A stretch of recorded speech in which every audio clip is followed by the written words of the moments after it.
Tango koki tolobela RDC, tango koki na yebisa bino ke mboka na biso ezali kotambola. Parfois mabe, parfois malamu. Bande ko balandi bozolanda biso de partout. Esengeli na yebisa bino ke Nzambe azali munene pe azozala na biso. Azozala na biso partout pe na maïmas toali kosala po ete mboka na biso ekende liboso. Je parle aujourd'hui dans les Kambo, il y a Ngoyi Mulunda. Je vais parler aussi dans les Kambo, il y a cabinet à chef de l'État à lobby d'ici là. Ma kamoussou s'est changé. Donc le bel sous les Kambo, il y a gouvernement. Dans le gouvernement, tout le bel matali union sacrée. Et union sacrée, tu sauté tomati, tu le bel les Kambo. Premier ministre Ilunga Kamba. Oyo lelo azo pesa bato ba gymnastique. Bande ko balandi mboka na biso parfois ezana makamusu to mesana ko lobango à haute voix te mais ezana bosenga to lobango à haute voix. Na bandi d'abord on a likambo ya Ngoyi Mulunda. Ngoyi Mulunda a tozali koloba boye to yoki ba lobby azali ko bela makasi. Azali kobela makasi na prison ya Kasa Pabisika azali. Ngoyi Mulunda azali kobela tope ezali semblant. Ngoyi Mulunda na dossier oyo bazolandela ye. Ezali makambo ya lokuta to ezali makambo ya solo. Balobi tribalisme, incitation à la haine, incitation na makambo oyo ya session et consort. Chers compatriotes, la constitution ya mboka na biso elobi ke bato nyonso esengeli bazala ndenge moko liboso ya mibeko moto nyonso azala à l'aise bisika nyonso akozala province nyonso akozala wana esengeli bato bayeba na mboka na biso eza na bato moko te bazali obligé ya kovanda na province kaka bango moko te toutes les provinces ya mboka na biso e ali ndenge moko. Eza na province moko te oyo l'équipe province mosusu te wana eloko ya liboso eloko ya mibale ba province ya mboka na biso eza na province moko te oyo kolobaki ye aza na richesse koleka ba province nyonso. Chaque province est riche. Le problème en est que ba dirigeant to ba animateur ya ba province na biso nde mutu bazozala pauvre na makanisi na bango nde mutu bazosala oyo longo banite. Pour ceux qui ont tout ni batu ya maele, au tout ni bango, espace bando ne wiko zala nini, bako yebisa oke espace bando ne zali na biloko ya mutuya. Au tout ni batu espace équateur yeko zala nini, espace équateur zali na biloko ya mutuya. La province nyonso bali komona na RDC, ezali mutuya. Ngoyi Mulunda, message ya sécession, message ya tribalisme ya haine. Et ça, un message, oyo, un homme politique ne peut pas véhiculer. Et surtout, oyo a dirigé déjà le Kotobengi Seni, a cause la fanatique jusqu'à ce niveau-là. Kobela ya Ngoyi Mulunda ezali ya solo, to ezali lukuta. Bandeko, naliko mituna boy. Edi Kapend a sali 19 ans na prison. To tikali koyoka te Edi Kapend kolobake abeli. Babi misaye, bami maye na mboka bapaya, batinda ye koto yo poazo ba soin approprié. To tikali koyoka te. Mais ba politicien na biso misusu oyo. Ezali nini? Edi Kapend ezali po azalaki soda, to ezalaki nini? A tombé malade, a kuyi boye, a créé ba problème, ne sika ba problème ezate. Ngoyi Mulunda, un pasteur. Est-ce qu'il pouvait se payer le luxe? Il y a un message à modèle. C'est désolant. C'est désolant. Aujourd'hui, il est malade. Moi, aujourd'hui, je dois dire, ma kamusu bandeko. Tout petit canal aventure. Ouais. Mon cannabis, il faut qu'il y ait des bosso. Vital Kamerhe à côté de la prison. Tandis que yoka azobela, problème à respiration.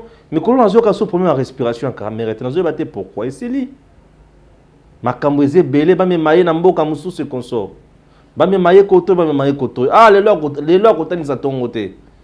Mais leur comment ma consultation ah. au caméra lobby bokende bo siko azoloba nini tozana problème pema azoloba ndenge nini sont des choses oyo ezozala mabe awa mususu azana poto Roger Lumbala lobby asengi na justice bisika bakangi na France kuna bazongisa ye na mboka na ye pe précisément na Mbujimai bakende ko soigner médecin na yaza kuna comprendre niveau ya lokuta donc bazongisa ye na RDC mais azana poto hein ba baza balobi ki bakende poto ki na soigner bango mais oyo azana poto lobi ye médecin na ye azana Mbujimai bazongisa na Congo pe wapi na Mbujimai. Vous sentez le côté des politiciens quand il est ici avec une poto d'infrastructure de base qu'on a il y a bien à Ouezate c'est bien mais au quoi ça na poto il y a bazongi saeti na village c'est-à-dire malade azobela ezaya bukoko ezaya kindu kitamuso bazoni baolokaye yango il faut bazongi saye na village pour village de bisika famille ezaliti isika ba mikolo ba vandaka. Ce sont des choses qui laissent à désirer. Dans tout ça, qu'est-ce qu'on peut retenir? D'abord, nakobela et ba politicien.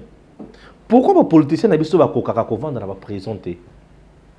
Ils ne veulent jamais s'assumer. Ça, c'est de un. Ils sont de peureux, nos politiciens.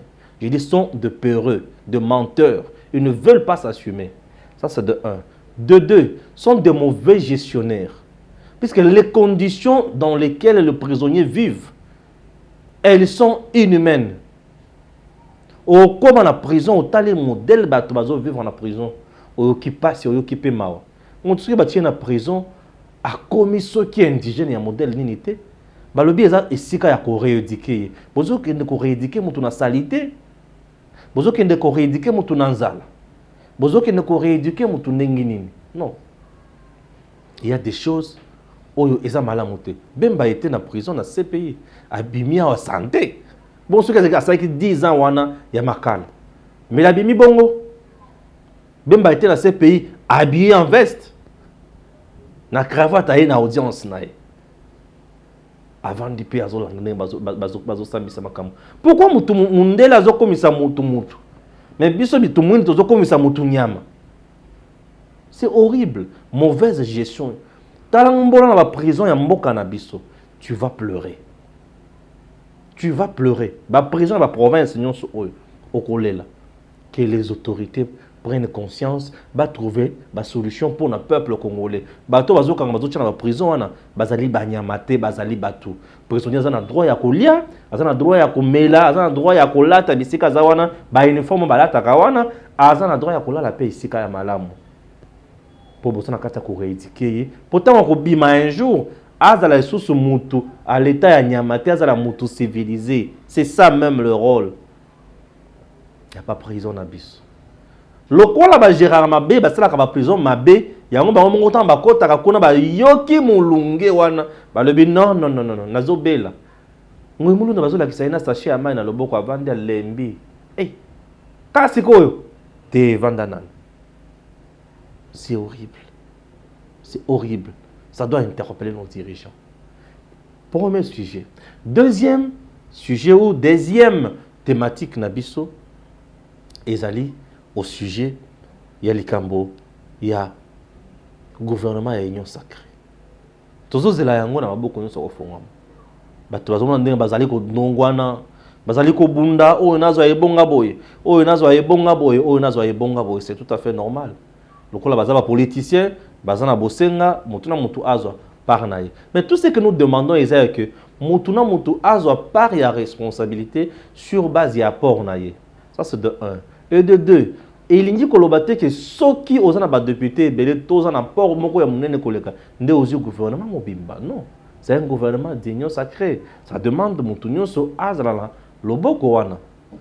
Oyo akozwa poste na kati ya gouvernement te azela na kati ya bureau ya Assemblée nationale. Oya kozwa poste na bureau ya Assemblée nationale te, azu poste pe na gouvernement te. Il y a aussi un autre endroit. Monsieur le Président, jusqu'à présent les ambassadeurs, mais il faut qu'on nomme ambassadeur à Sika. Il faut qu'on nomme DGP à Sika l'entreprise. bisika nyonso wana ezali bisika misala ezali batambola makambo malamu makambo ya kondongwana wana tango yali koleka tango yali koleka na moment où je vous parle chers compatriotes mboka na biso ezozanga makambo ya ebele. On ne prend pas des initiatives, il n'y a pas de projet bancable. Tout ça mboka kotambola ndenge nini mboka kotambola kana ba projet. Sans projet le pays ne peut pas avancer. C'est-à-dire quoi? Nous avons un pays qui est riche dans plusieurs domaines. Chaque domaine a ses projets. Et les projets de chaque domaine vont lutter contre le chômage, vont stabiliser les sociales des Congolais et vont booster le pays au développement. Le pays marche avec des projets bancables. C'est-à-dire quoi? Par exemple, je prends un bel exemple que je vous donne. Pêche et agriculture. L'agriculture, on peut faire bilanga o elongo bani. Bato oksa bilanga bato bazana projet ya bilanga ayebi ki de tel mois à tel mois na kolona boye na kobimisa boye tokozwa boye tokoteka boye. C'est ça le projet. Baye na kati ya pêche. On n'a même pas de bateau de pêche. Mon tokota la lebi tozo signé na bino bateau ya pêche boye tokobanda ko kanga bambisi boye. Tant bazo loba bambisi wana. Bato bazo kende koloba bambisi wana ba Congolais bakozala misala. Bambisi wana tango koya bato bakolia bio. Bakolite contre d'autres maladies et bambisi wana l'État peut être aussi capable ya ko créer supermarché bisika tozo kende kosa bambisi wana. C'est encore de l'emploi. Et au finish l'État peut prendre l'argent au babengi revenu sur salaire ya bato nyonso wana. L'État est capable de créer l'argent. Ce sont des projets bien soyeux.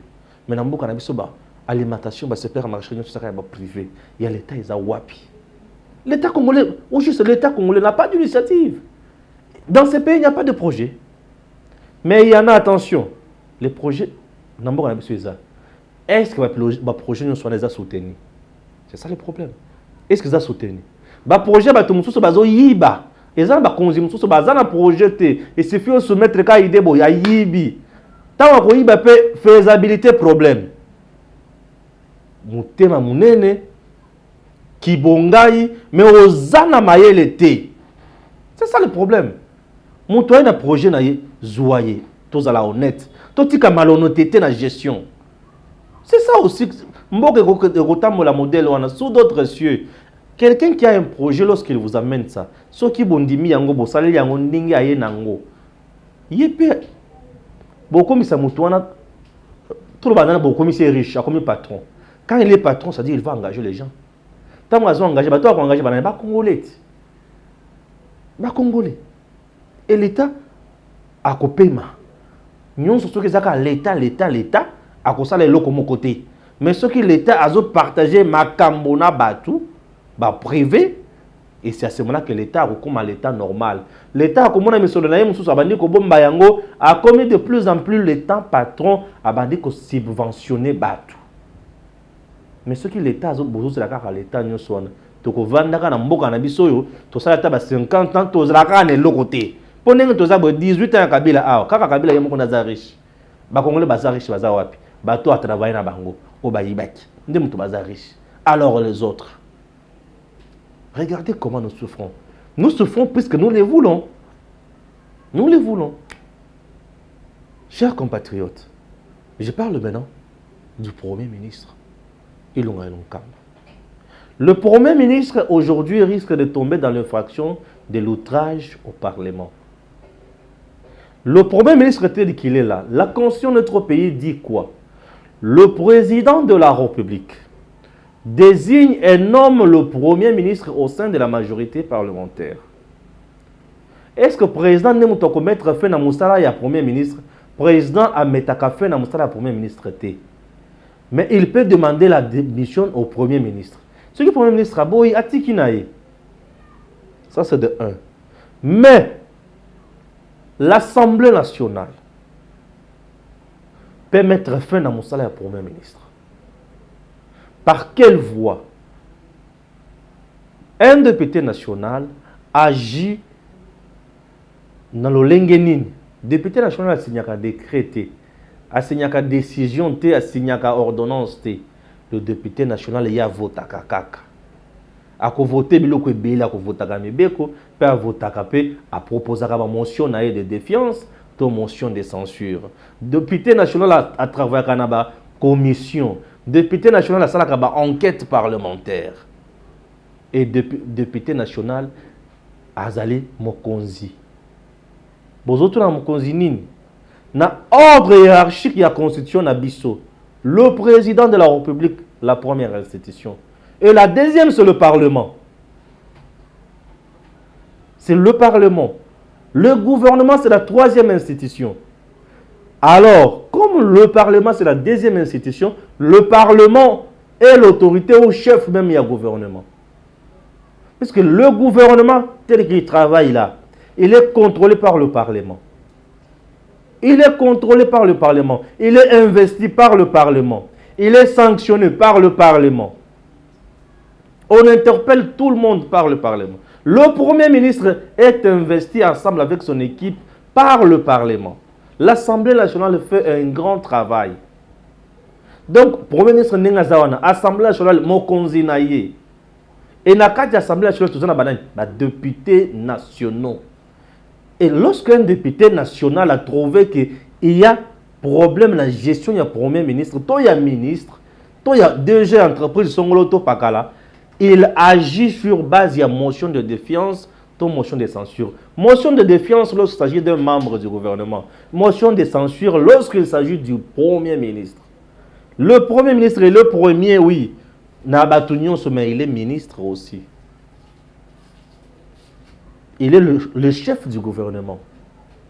Le Premier ministre. Il y a Yambo, il y a ministre, il y a ministre. Il y a le conseil de Moussala. Il faut comprendre. Azo coordonner l'équipe One. Et maintenant, lorsque une loi provient du gouvernement, ça s'appelle le projet de loi. Lorsqu'une loi provient de l'Assemblée nationale ou du Parlement, ça s'appelle proposition de loi. Mais maintenant, les Kamotwali comme Zalango Mboka na biso et l'Unkamba démissionné n'a pas démissionné te. Loba boy na kosala boy a vu avion pour une mission privée à Katanga. Espace Katanga pour rien dire. Pourquoi tu as une autorité morale Joseph Kabila? C'est bien. Ceux qui Kabila le but qui démissionné c'est l'Unkamba démissionné te. C'est que vous occupé c'est ça. Non, ça s'appelle médiocrité politique ou ignorance constitutionnelle. Pourquoi je dis ça? Chef Yailun Kamba agir en bonne et due forme à l'Assemblée nationale. Et Lunkamba et certains ténors autour de lui, Balobi, le bureau d'âge n'a pas qualité à convoquer Bango pour les bureaux définitifs de la mission Wanate et consort. Babosani que récemment la Cour constitutionnelle vu nécessité, vu matière où ils ont en place pour la retraiter. Et pesa qui bureau d'Ajoana, prérogative, ba compétence mususu. Les attributions sont des droits, ok, c'est bien bon. Mais mon tout, où ils censé, que tel est incompétent, tel est compétent dans telle matière, c'est la Cour constitutionnelle. Mais si la Cour constitutionnelle dit que ça la moussa, on appelle ça un exercice parlementaire. Mais quand vous parlez de l'exercice parlementaire, vous faites allusion à quoi? Exercice parlementaire pour un député, c'est-à-dire azo kende ko vanda te na ndako, azo kende ko bala basi misatu te, azo ya pona ko contrôler.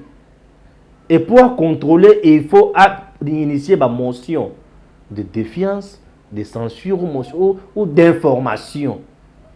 Et ça, le lingue n'a pas agi ça. Maintenant, ce qui Premier ministre a quitté et comme une charge, il y a Cour constitutionnelle. Puisqu'il va faire ce qu'on appelle l'outrage au Parlement. Le président de la République et le Premier ministre, juge naturel à la Cour constitutionnelle. C'est l'article 164. Outrage et infraction à haute trahison. 164 de la Constitution. L'article 164. Et ceux-là qui sont outrage, n'a pas haute trahison. Maintenant, dans le cas, il y a outrage. La Cour constitutionnelle fera quoi na Ilunkamba? Ce qui a boyi dans l'Assemblée nationale. Ah, cour constitutionnelle ya kovanda et kotanga mibeko et koloba que tango mutu asalaka outrage bomona kati soki mutu asali outrage na président de la République comme institution se retrouvera wapi na makala. Eh oui, Ilunkamba risque de la primature à makala. Et vous avez l'exception non de la primature na makala pour la tétitesse mal placée, pour un orgueil mal placé. Il a intérêt à démissionner. Le rôle qui est Kabila Zanzambenaye, qu'il démissionne, il est libre. Mais ce qui a Kenandela Oyo, il va regretter sa peau. Et comme ça, la Sony Makasi, au longo premier ministre, va commettre aussi mission en cours constitutionnel. Pour l'audience, et vous avez la télévision. Et vous avez la télévision, il y a TNC, tu vas des pesades boyer, tu vas la caméra, tu vas landa papa wana. Au risque de piquer crise pour rien. En politique, lorsque la confiance n'est plus là, démissionne. En politique, lorsque tu n'es plus en coalition avec quelqu'un, bendana. Tu crées médiocrité et belleté. Médiocrité est caractérisée classe politique. Il est temps de changer, de moulaï kolo. Et kolo la biso kende le bosso. Dans notre pays, le débat de chaque jour, matin, midi, soir, il y a toujours autour de texte. La loi n'a pas dit ça. La Constitution, c'est ça notre pays. Dans notre pays, tous les kaka na makambouana, bandeko, aussi longtemps que vous avez kaka na makambouana, nous avons une bassesse et nous avons évolué. Tout banda kosala ba débat autour ya ba projet ou ekoko na mboka na biso liboso. Oh, dialogue autour à quoi? Ah, dialogue autour ya comment exploiter le fleuve Congo. Ah, na mboka na biso ko biloko wana te. Dialogue autour de nini? Oh, comment faire l'agriculture en RDC. Voilà. Dialogue en RDC. Autour de quoi dialogue les kiming. Autour ya nini? Oh, dialogue comment lutter contre le chômage de la jeunesse. Ata ce qui mutu a lobby qui waneza dialogue il y a numéro 2000 ou numéro 5000, tout le monde sera content. Pour aider que ba dialogue c'est le magana na biso et puis ça la solution. Mais et pas na biso qui kaka dialogue et ba te okabula gato bassesse. Tout ça kaka na niveau ya kozwa ba poste et au finish to yibi lisusu. C'est dommage. Niveau kaka ya kozwa ba poste peut to yibi atabino moko. Ça laisse à désirer certaines choses. Où tu vivre dans mboka na biso bandeko RDC ezali mboka munene. Ils ont mérité makamoto ali kosala oyote. Outrage. Il y a une institution où il y a un parlement.